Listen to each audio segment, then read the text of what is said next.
egenda kugulawo stage ey'okubiri tugenda ku stage 2 stage 1 yawedde naye ndoza kweno kati kweno stage yo tugenda kuba n'emirembe mingi nnyo wano kweno olw'ensonga ffenna tugenda kuba twogeza olulimi lumu abawooza okwekalakaasa yes that is the next stage we tudda stage 1 nabagamba ku ground teberayo kwekalakaasa wabula ebyo ebyakolebwa before and during elections bye bituyambako okutambuza stage 1 eya revolution kubanga tubeera tulwanira mu policies okitegeera it is a fight for diplomacy era nabagamba olutalo kweno stage lulwanibwa diaspora na media eri ku ground ba contributing 20% ku stage 1 20% era 20% no badde bagicontributing nga tukola ki mu country wide tours okaze mulabyeyo okitegeera lwaki to amplify the revolution okuwalaga nti yes we have the numbers era bena bye tucomplainingako ekitufu fe twawangula Museveni si yawangula yeso kawachi naye mwalaba Pilao muguni mu season 1 muhozi n'atambula mu ne bigana muzeyi n'atambula ne bigana mu season 1 na kugamba mu stage 1 the ground only contributes 20% kati ku stage 2 etulaga ground contributing 80% and the foreign policies contribute 20% ekintu kibera opposite tugenda ku stage 2 muna Uganda ogenda kumbuuza kyekitegeeza mu tugenze ku stage 2 mugenda kubiyiga then mugenda kumbuuza kyekiraga nti tubadde ku stage 1 naye mugenda kubiyiga then wali ku stage eyo nne bintu bengenda okubasomesa nga byagala okufaanagana naye ngenda kugamba nti senga akola kino ne kino ne kino senga okiraba tugenda kuba tusituka kubanga nabagamba nti revolution eno webe naatera okuggwa foreign policies zijja mu nsi zijja mu Uganda we mulwanira kyabamu kye ba interpreting and bagamba muze ngamba abantu tebasituka abazungu bagenda kujja balwanire ku stage 1 tusika foreign policies ne tuzijja gye zibadde ne tuzileta mu ggwanga we tulwanira okitegeera mu stage 1 era okusituka kuno byonna okwekalakasa kubeera mu diaspora kye nabagambanga ti revolution ya Uganda teri mu Uganda wabula ennyonyi president zaalinnya agenze kuleta revolution mu Uganda otegerera kuki nani ekintu kyendi mu kubuuza kale just walino tugeya mbugeya kadakiika kamu 2 katukozeseko kano just mbuuza bubuuza nganza omuntu nsaba munyambeko tugenda mugundi mu ngeri ya Daniel Arap Moi oba waliwo just kale abakulu kye batagala tugamba just kale mbuuza bubuuza according to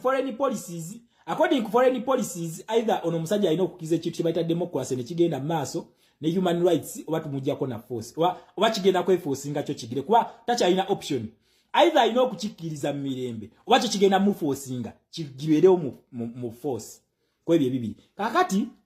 waliwo summit eri mu kugenda mu maaso mu UAE summit eno kale nze just nina other side of me sinagira bakale just mbuuza bubuuza musobola okumpa bulamu atete mu nsabula omanya abaana mwe mukokinga mangu waliwo summit eri mu kugenda mu maaso mu UAE summit eno egase ebintu bibiri 1 egase Nairobi process summit eno then wemaze 2 egase revolution ya Uganda summit eno naye ekintu kino kyonna kyegattidde ku muntu gwe bayita American negotiator oba regional peacemaker oba America gwe bateekawo ku lwensi zinemmeka ku lwa region yonna ndaba ko kyetoololedde summit eno muna Uganda ogenda kumbuuza shama biki byoyogera manyi mwagala nnyo okusabula mbagaye mulindeeko malo okwogera point yange eno summit eri mu kugenda mu maaso egenda kumala ennaku 10 mugiraba egenda kumala ennaku 10 omukubi w'oluseke yatuuse dda kati yes tukira takyatuma naye nga takyalina maanyi ono omusajja akaddiye emyaka tegimusobozesa naye yes tukidde aliridawa ali mu ggwanga lya UAE ne munne Paul Kagame gye bali mu UAE then ne American peacekeeper in the region oba negotiator ambassador wa America mu region yonna Samei Ruto naye gyali okitegeera mweno summit kakati ateera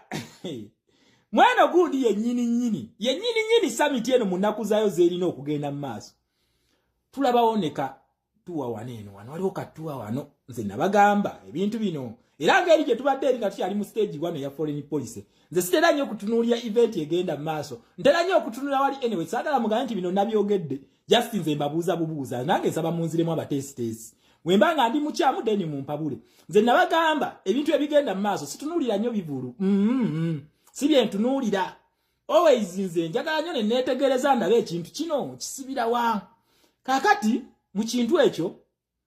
nzija wano ndabawo waliwo tour egenda maaso naye tulina ne summit eno ya nnaku 10 naye weeri ne tour naye ate summit eno mulimu regional peacemaker ku lw'Amerika waali mweno summit naye tulaba waliwo n'atadde omukubi w'oluseke ku gundi naye agendayo era agenda mu UAE mu kitundu kyekimu wano wonna teweetaaga visa mubeera wamu bwe bati omuntu ne wagenda ng'ayambadde ebikooti tosobola kumulaba nga ziri biri ebivulu ebyeri ne batugamba agenze kuuga nabyo just njogerako boogezi temugamba mushama ate watugisiza n'otugamba biki just njogerako boogezi nga twalina gundi mu ekivulu awo mu UK nga bakatujjako sanction bagenda okutujjako bani then tugenda okulaba omuntu akubiddwa sanction bubinyo naye kakyabadde kivulu gaggadde ne wano tuyinza okubanga tugenda ku ngeri ya Daniel Arap Moi nga yagonze kwa stage 1 nkakasa tumukubye omusajja yagonze ono just buuza just asking for my neighbor temunsabula omusajja ono yagonze ku stage 1 nga yagala kuteesa yakiriza oba tuongere tumunyige kubanga Samei Ruto ku lw'Amerika abakimala kakati ate ne Congo tulaba advancement eri mu kugenda maaso mu ggwanga lya Congo okuva ono UN we yafulumiza report ne bagamba nti ono M23 yawedde emirimu n'avaayo nga yeegaana kakati ate mu kwegaana kwe twalabye parliament ya Congo ng'egamba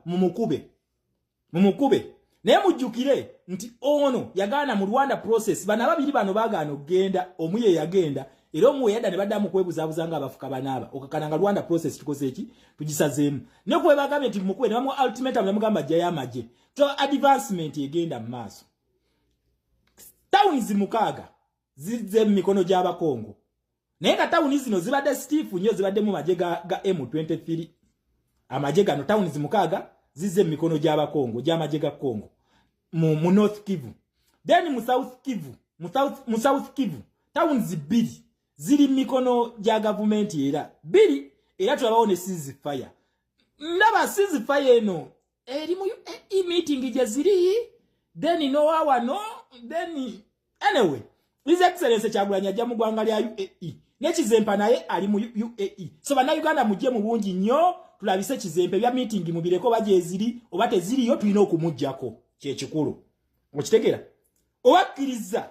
alina kutulagira wali nti nzikiriza n'atuwa entebe yaffe nefo as long as tannakkiriza ffe tebitukwatako ebiri mu UAE nti bombi bali mu UAE tebitukwatako His Excellency Kyagulanyi ali mu UAE ne Museveni ali mu UAE mu kiseera kyekimu nga tetukirabangawoko kasokedde nga tumuvuganya anyway ebyo tebitukwatako ffe ekiriwo twagala ntebe nkiddamu twagala ntebe and we want justice for our foreign people tubeetaaga buli gwe basse twagala accountability tujeetaaga munnayuganda kugamba revolution egenda ku stage 2 stage 1 tukubye mu 7 ne tumuleka bulere nabagambye ngenda kubasomesa ebintu bino bigira bitya this is just the introduction na kugamba revolution eno ebe kugulyawo stage egenda maaso eddamu bupya ebintu gye byatandikira bitya tugenda kuddamu okwewandiisa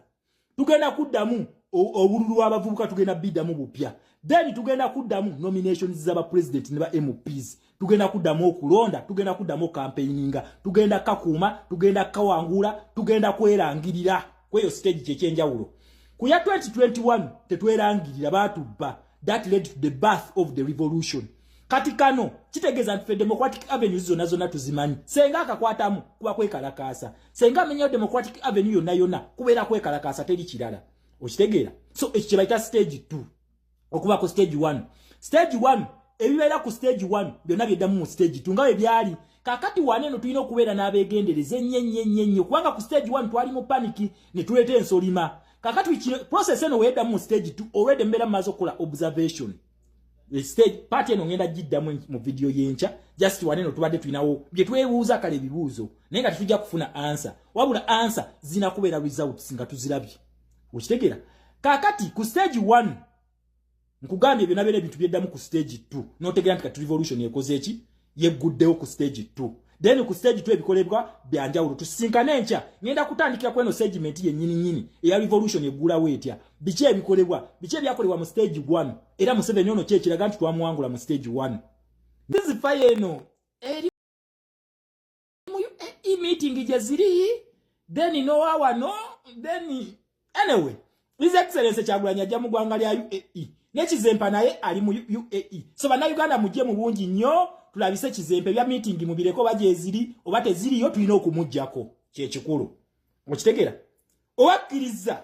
alina kutulagira wali nti nzikiriza n'atuwa entebe yaffe. Nefo as long as tannakkiriza ffe tebitukwatako ebiri mu UAE nti bombi bali mu UAE tebitukwatako. His Excellency Kyagulanyi ali mu UAE ne Museveni ali mu UAE mu kiseera kyekimu nga tetukirabanga oko Kasookedde nga tumuvuganya. Anyway, ebyo tebitukwatako. Ffe kiriwo twagala ntebe. Nkiddamu twagala ntebe.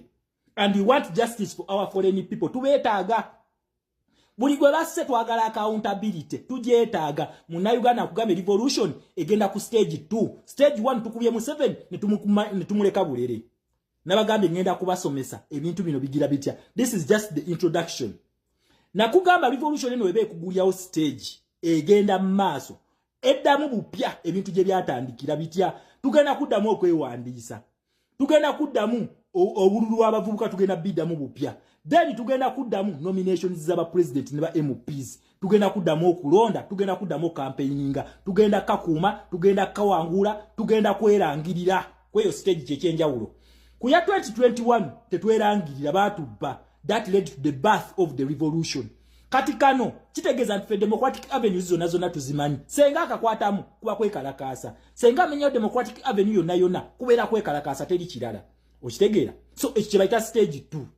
Okuba ku stage 1. Stage 1 ebibeera ku stage 1 byonna byeddamu mu stage 2 nga byali. Kakati waneno tulina okubeera n'abeegendereza ennyo kubanga ku stage 1 twali mu panic ne tuleeta ensolima. Kakati process eno weddamu mu stage 2 already mbeera mmaze okukola observation. The stage party eno ngenda jiddamu mu video. Biche byakolebwa mu stage 1. Era Museveni ono kyekiraga nti twamuwangula mu stage 1. Ngenda kubibasomesa tugenda kukola summary paka ngenda kuzomweza ameka 2. Respect my people.